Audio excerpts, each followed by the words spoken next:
যাচ্ছি লোকনাথ বাবার মন্দিরে। তো পুজো দেওয়া হয়ে গেছে, এখন দেখি কি করি।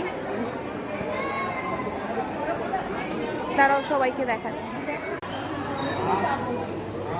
এই যে বাবা, মা, বৌদি, দাদু, বোন আর দাদা আছে। এই যে সন্টু, ও খেলা করছে মনের সুখে। দাদা হয়তো কোথাও গেছে। যাই হোক, বাইরে তো প্রচুর রোদ, তো একটুখানি ছাওয়ায় দাঁড়িয়ে আছি। তো এই ব্লগটাও আসবে। তো যাই হোক, এখন শর্টসে তোমাদের অল্প করে দেখাচ্ছি। এখনও আমাদের ভোগ খাওয়া হয়নি। এখন তো কটা বাজে? 11:38 বাজে। মনে হয় 1-1:30টার দিকে দেবে। তো পুজো দেওয়া হয়ে গেছে, বেশ ভালো লাগছে।